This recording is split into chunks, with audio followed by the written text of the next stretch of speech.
and we are kicking it off, and it is none other than the Shadow Cancel Ninetales to kick it off against the Noctowl. And this is the exact neutral matchup that ItsAXN was hoping for. Getting that Noctowl lead into the Shadow Kanto Ninetales is huge. And here comes the Sky Attack first. This is crucial. We saw in that last series that RubixMaster went for the big overheat right away. What does he decide to go for? He has energy, and this time he switched it up, and he got the Protect Shield against ItsAXN. Yeah, RubixMaster knew Axon was taking notes in the audience, and here we go. This Noctowl needs to have some play against the Trevenant here, but you see the Shadow Kanto Ninetales building up so much energy already. How do you deal with this? You don't really want to catch your overheat on any Pokemon in the back here. You can see RubixMaster building up even more energy and going for yet another overheat, and it is going to be double shielded by Axon. I think this is brilliant because this wing attack will probably knock out here, and you keep your Noctowl healthy. You get the wing attack down. You need the pivot because if Trevenant is in the back, you'll probably lose. Here comes the Azumarill. You use this energy on the Sky Attack. I fully expect ItsAXN to pivot to Registeel to try to bait out the Trevenant, and there it is. Yeah, that's exactly the right call here too. And you see RubixMaster counter swapping with this Trevenant, but here's the problem. You still have a shield on this Azumarill side. How do you take out this Azumarill with a Medicham, a Fairy type Pokemon with a Fighting type, especially since the Azumarill has an Ice Beam loaded for the Noctowl? Yeah, and there comes the Zap Cannon. Can you get the debuff? And there's the attack drops. It seems like only the Shady Equation was having trouble with those attack drops there, but, or sorry, RubixMaster was. Yeah. And the Shadow Ball does come through, landing onto the Registeel. And the thing is, you just can outpace here before the next Zap In. Can you get to that Shadow Ball first, or will there be a Focus Blast? Will there be a charge with priority? No, looks like actually maybe the Focus Blast was available to throw for ItsAXN, but throwing one turn too late, losing the charge attack priority. Oh, and actually undercharging here too, trying to prevent more farm for the Trevenant. I love this play from RubixMaster. It is only the Focus Blast that would be double resistant, but this is just less wing attacks for that Noctowl. And you see yet again, RubixMaster not tapping, trying to stall the timer here, and now this Noctowl is locked in, but it does not have the Sky Attack loaded yet. High level plays here in day number 2 in Portland. Here comes the Sky Attack from the Noctowl. There's one Protect Shield remaining. I don't think you use it yet. It's a no Protect Shield, and the Noctowl is in range of the Ice Beam, but this Azumarill is just getting so low on health. You have to throw before the Sky Attack, but maybe losing track a little bit. RubixMaster has to give up that Protect Shield, and now ItsAXN is suddenly so far ahead in this matchup. Yeah, now this is a really precarious situation for RubixMaster. Losing counter again. We saw it happen against Shady Equation. It looks like he's going for the full undercharge. Needs to come away with energy because one play rough is not enough to take out that bulky Medicham. Was this too much of an undercharge? Was it a perfect undercharge? Oh! It looks like a little too much here, and Axon is going to prevail in this first game. That's a 3-ball flex to start us off in the grand finals. 3 Pokemon remaining for ItsAXN to take a 1-0 series lead. He just needs 2 more wins to become the grand champion in Portland, and I feel like this game was a perfect example of experience. Is there going to be an adjustment from RubixMaster as we head on over game number 2? Looks like it's Registeel on Registeel. One's got a best buddy ribbon though. Yeah, I believe Axon said that he's been trying to get best buddy ribbons on all of his Pokemon he used in the competitive series, and this is no exception to this. Now, this is going to be an interesting setup here. You see RubixMaster going straight away for the Focus Blast right away, and Axon choosing not to shield it. I just want to point out this adjustment as the Focus Blast lands. In game number 1, ItsAXN had a backline double weak to Trevenant. Now he brought a backline double strong to Trevenant. So that is really going to throw your opponent off. You see RubixMaster does have the Trevenant in the back, but there's nowhere to go. You see the pivot into Sableye, baits out the Azumarill, but still there is that Noctowl in the back to face the Trevenant. Yeah, this is going to be interesting because how do you take out this Azumarill here? I mean, I think RubixMaster now has the alignment he wants here, but you still have to shield this return. Sableye, one of the strongest Pokemon because you could grab shields even against Fairy types that are typically your counter. Yeah, and the thing is, as soon as you land the return, you can Shadow Claw down too, so that's why the Protect Shield did come up. You need the Protect Shield in return. No, actually no Protect Shield. xXRubixMasterXx decided to let the Sableye go, had a decent amount of energy, but decided it doesn't really matter because I could just come in with Registeel. I'm surprised actually he's not coming in straight away. This might give the opportunity for pivot to RubixMaster. Yeah, I mean, here's the thing. I think RubixMaster might even grab a shield with the Play Rough, the resisted Play Rough, putting this Registeel. No, actually putting everything on the line on this Noctowl. I like this play too because you already have seen the Registeel. It's low enough health that even the Noctowl potentially can handle it. But he gets there at 1 health. xXRubix's Registeel gets to that Zap Cannon. It's super effective. Can it do enough to take out the Azumarill? Not quite. And here comes the Noctowl. Gonna try to go for the wing attack down before the Ice Beam. Can he get it? Yes, he actually gets the wing attack down. Now what do you do? Wow, another miscalculation from RubixMaster. May not play favorably here. You have so much energy and 2 shields on this Noctowl. How do you get rid of this Noctowl? There's Treven in the back. He has nowhere to go here. And xXRubix playing precision again with this Noctowl, trying to do everything he can to take out this Registeel, and after that, it's a clear way for this Noctowl to sweep. This was team reading at its finest by xXRubixMaster. No debuff again! Oh my goodness. RubixMaster has not been getting those debuffs. Decided to swap, try to catch some energy here. Gonna catch the Sky Attack. Do you see an undercharge here just so that you get enough energy? Maybe you get enough energy anyway because the Trevenant does survive here, but looks like xXRubixMaster is gonna be able to get the wing attack down on this Trevenant. Gonna be able to land the Shadow Ball onto the Registeel, and suddenly ItsAXN is 1 game away from being the Portland Regional Grand Champion. xXRubixMaster is locked and loaded. You heard him. He said, you know, my family just waiting for me to wrap this up. And you know what? He is a man on a mission here in the Grand Finals. How do you stop him here? Shadow Canto Ninjas already looking pretty good team, but finding a way to neutralize it. And again, that Noctowl putting in so much work for xXRubixMaster in this series so far. He needs a victory. xXRubixMaster wants a victory too to become the Portland Grand Champion. And this is the momentum that RubixMaster needed because that's the Shadow Canto Ninetales into the Registeel. Yeah, if xXRubixMaster can find a way around this matchup, he is deservedly the winner. But here we go. It is going to be a tough one because you have to get through this Umbreon. And we saw this time and time again. RubixMaster's Umbreon should be able to handle 2 returns from Sableye. Does not need to spend a single shield. Usually we see a chip and dip on the lead Pokemon, but this time just, I mean, the smallest chip ever. A couple Fire Spins actually changes this matchup. Because of those extra Fire Spins that RubixMaster did, I believe the Sableye will get knocked out by double Foul Play, which is going to be huge for this Umbreon here. And this double Foul Play is going to be coming out. I actually do think the Sableye will survive, but will it get to the next return? Yeah, I mean, I think it'll fall a little short, but here's the thing. Now that xXRubixMaster hasn't shielded, you don't have to shield the return as well. And here comes the return. He doesn't get there. The Snarl down, getting so much value out of this Umbreon. RubixMaster needs everything he can get to claw back into this Grand Finals, and this is the opening he needs. How about that double Fire Spin on RubixMaster to secure that matchup? That was just brilliant from him to make sure he won that matchup healthy enough to force this Registeel to throw energy. I think xXRubixMaster might go for some kind of undercharge here. Can you undercharge the Zap Cannon to try to get this Registeel loaded so it can throw a Zap Cannon or a Focus Blast against that Shadow Canto Ninetales? Here comes the charge attack. I think he might go for an undercharge here, throwing a nice, there it is, Caleb, the undercharge. He's gonna try to go for the lock on down. Yeah, was this too much or undercharge? We do get the attack drop here. Foul plays are still raining down on this Registeel here. The problem is we've seen Registeel throw Zap Cannon at the Shadow Canto Ninetales. It is not enough to knock it out, but this time around, RubixMaster has an Azumarill on the back, not a Trevenant for that Noctowl. And he should be able to get the Zap Cannon. Can he get the debuff? He threw it before the Fire Spin. Perfect timing from xXRubixMaster there, and no Protect Shield out of RubixMaster, thinking that this matchup is over. I need to focus on the next matchup. Pivot, got the debuff, but both trainers pivoted instantly. So now we have a double Protect Shield, Azumarill versus Noctowl matchup. This is flashbacks back to Peoria. Yeah, there's flashbacks to this entire set. So we've seen this time and time again in this matchup, but Axon's Noctowl typically have a shield advantage. This time around, it's not the case. These super effective ice beams are really going to start chunking away at this bulky Noctowl. But the pacing by the Noctowl, since that wing attack bonus to energy, it just gets the sky attack so quickly. It's already at the second one. Look how slow this Azumarill looks. It has 2 protect shields remaining, going for the sky attack here, knowing you're going to get the protect shield. Finally, the first protect shield out of Rubik's Master. You need to get that last shield so you can potentially land an overheat here. Let's see if Axon's going to spend the shield. I think he's choosing not to. Again, this sky attack is going to cut off the Azumarill here, and you see both shields spent on the Azumarill.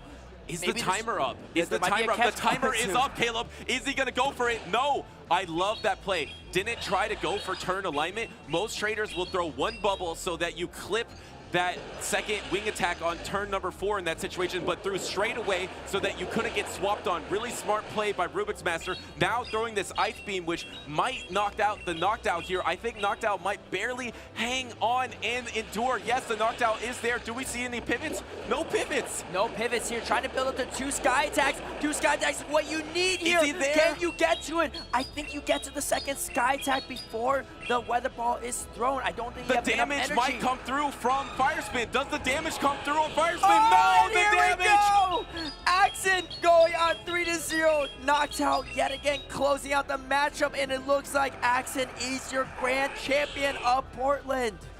ItsAXN, the most decorated player in the championship series, just picked up another trophy. He is your Portland Regional Grand Champion. Congratulations.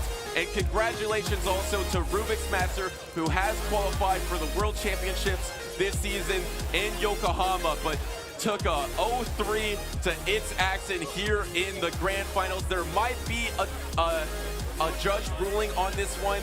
We're going to have to find out and get into it. I think the judge ruling might be if that Fire Spin damage should have registered to knock out the Noctowl. If there would be a reset of this game, it's because that Fire Spin should have done damage to the Noctowl.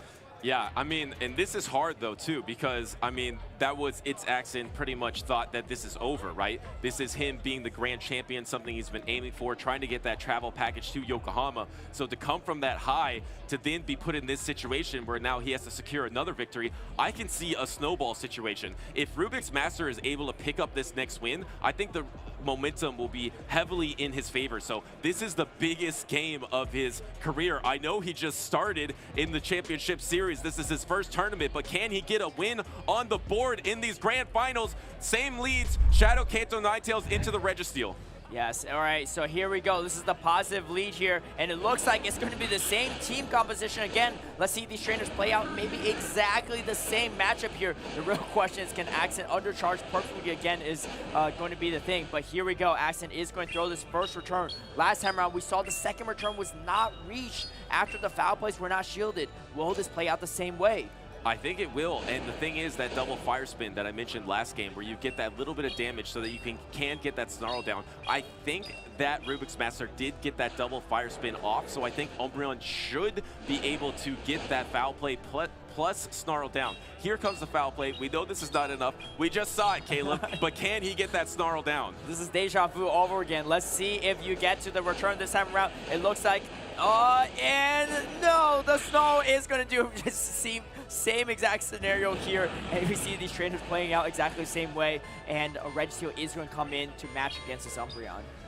The key factor here is any trainer going to switch it up? This played out exactly how it played out last time, but now knowing what exactly is in the back, do you make an adjustment? I expect the same decision from ItsAXN to go for this undercharged Zap Cannon. I expect him to press the exact same number of bubbles as he did last time. Yeah, I mean, this is going to be the thing, though. Maybe this Zap Cannon doesn't debuff. That's the only factor that can change this time around. We see Axon going for that perfect undercharge yet again here, and it looks like it's going to get a decent amount of entry, and the attack does drop yet again. So, I mean, I feel like we're just reliving history here. I feel like that undercharge was more this time. I feel like the Umbreon is healthier than he was last time. I felt like Registeel was getting this lock-on down right now. But in this situation, this Umbreon's getting to another foul play. So now maybe ItsAXN decided that he wants less health on his Registeel, but it looks like this foul play from Umbreon's gonna land, and here comes the pivot, deciding to bank that, going for the wing attack down, and now the Shadow Kanto Ninetales is fully healthy in the back for RubixMaster. Yeah, this is going to be an interesting scenario here because you know there's a move banked on that Registeel, but here's the thing, the Umbreon is still there too. You can use it potentially as a catch. Also, that Snarl damage will still add up even against a Registeel at that low health of a range, and here we go. We see the Azumarill versus Noctowl yet again. We're in a new game, ladies and gentlemen, because this is going differently than it did last matchup. Like you mentioned, there is that swap available for RubixMaster down the line. There's a full Zap Cannon waiting for Registeel on ItsAXN side. Now going to be throwing the Sky Tag. Why would you protect shield anything from this Noctowl when you know that Registeel is loaded with a Zap Cannon or Focus Blast? Exactly here, and I think RubixMaster is going to play a little differently here, grabbing both shields actually from this Noctowl. I mean, you are just one overheat away from getting knocked out at this point. It is super effective on the Ice Beam, so not a terrible decision, but like you mentioned, if that Shadow Kanto Ninetales is able, and can you try to go for a swap? Perfect timing there, but Rubik stayed in and actually forced energy out of the Noctowl, which is not a bad decision. This will obviously knock out the Azumarill, and now you have the decision to come with the Shadow Kanto Ninetales. Any peekaboo action, no peekaboo, and you have 2 protections remaining. You might have to start using them. Yeah, I mean, I think the first one can go no shield, even if it is the Shadow Ball. I think this Shadow Kanto Ninetales is in a very commanding position here. The problem is you don't really want to catch on this Registeel too, because you're going to get knocked out without spending any energy here. RubixMaster still holding on to all of that shield advantage he has here, and you just cannot get into enough moves. Actually trying to potentially even catch a move here. I don't know if that was necessary, but is going to get the Fire Spin down, and XXRubixMaster realizing just not able to get the 3 different charges against this Shadow Kanto Ninetales. And here it is. Here's the momentum swap that RubixMaster needed to keep his Cinderella story alive. He takes out ItsAXN and puts a point on the board in this game number 3 of the Grand Finals. The core of Shadow Kanto Ninetales and Altaria is so strong in this situation. There is no true core breaker from ItsAXN, and we're getting into game number 4, that best buddy Noctowl, and there it is in the back. You see that core that's so strong, and I love this. RubixMaster put his best neutral Pokemon in the lead to try to get alignment for his strongest core in the back. Yeah, definitely a little risky if it's a Registeel lead here, but this is a fantastic lead for RubixMaster. You saw that bulky Umbreon having a lot of play even against the Shadow Kanto Ninetales for neutral matchups, but met with another bulkier Pokemon. It is going to be the Umbreon. Yeah, the Umbreon is going to be able to land this foul play, and this matchup matters a lot because you really don't want to match up that Altaria versus the Registeel in the back. There could be a pivot out from ItsAXN. Once you get this Umbreon low enough, you could possibly come into either the Sableye or Registeel. I think he might come into the Sableye, or he could, because you don't expect 2 Sableye answers in RubixMaster's team. Yeah, and we haven't seen the Altaria the entire series, but RubixMaster switching it up here for a pivotal game number 4. Needs to win this to have a chance here, and you see another foul play coming through, but again, no Shadow Swapper on XX's side. This Shadow Kanto Ninetales looks really strong in the back end. And does he get to the Sky Attack before the Snarl comes through? Yes, so actually it looks like Noctowl will win this matchup. I think it will knock out, so smart play by RubixMaster to protect shield. Because you have that core in the back, you really want alignment, and you do get the Snarl down. There's no clear answer to fast attack down, but I mean, Registeel's gonna do a good job. It's gonna take a while, but he will get that lock on down. Yeah, and I like that play from RubixMaster because you don't know if it's that Shadow Swamper in the back. If you do have that Shadow Swamper in the back, you need that Altaria against it. Instead, it's a Sableye, but here's the thing. This Registeel is going to get a lot of energy yet again off of this Umbreon, and XXN still has a shield advantage. Yeah, here comes the foul play. These just tickle the Registeel. I mean, at this point, he's just loading up. This is the perfect situation for the Registeel. Can you get the lock on down before the next foul play? No, this might change it a little bit. The extra foul play chip damage onto the Registeel might matter at the end of this game, but the Umbreon is going to go down to lock-ons, and now this Registeel is loaded. Yeah, you're probably going to come in Ninetales here too. Do you shield this Ninetales is a real question. You know it's going to be a Zapkin here. RubixMaster confident in the no shield. I wouldn't be surprised if we see an instant pivot to Altaria here, and you see not even, no attack drop. No attack drop at all here. This is actually going to be really crucial. Getting this Weather Ball off can do a lot of damage, and you see the Sableye is going to respect it and shield. I think because of this Fire Spin damage, and because you got this Protect Shield, because of the no attack drop, I think Altaria can go straight Sky Attack here, Caleb. Yeah, I think Sky Attack is going to be looking at that Dragon, but just chunking away at this Sableye. You can definitely hang out and won't be knocked out from a return. Does Rubixmaster There's shield? the bait, the call! Huge call from RubixMaster in this pivotal game 4 here and farming over here. And then now throwing the Sky Attack when XXRubixMasterXx already had a lot of energy loaded. Can this Sableye get to double foul play after this Protect Shield, using the last Protect Shield of the game? He needs to get to the double foul play. He's at the double foul play. Is it enough? The first foul play is going to get Protect Shielded. The grand finals could be on the line if this Altaria can survive a foul play. The Altaria, one of the bulkiest Pokemon in all Great League. Can you flip this matchup here? This is going to be key because you need this Dragon Breath damage even if you don't take this out. He hangs on. Oh, and the Retro comes in, tries to farm down, but you get the Sky Attack off, and it looks like Sky Attack is going to be undercharged though. Undercharged, yeah. Undercharged, looking for the undercharge, trying to get a Fire Spin down. The Registeel takes some damage, looking to get a full Fire Spin down here, and can ItsAXN get to the Focus Blast? ItsAXN is your grand finals champion here in Portland. On the sliver of this Registeel, finding a win condition in game number 4 of this grand finals. XXRubixMasterXx punching not only his ticket already, but getting the champion title of Portland, winning that travel package, and going to continue his dominance in the North America region as the most decorated Pokemon Go trainer.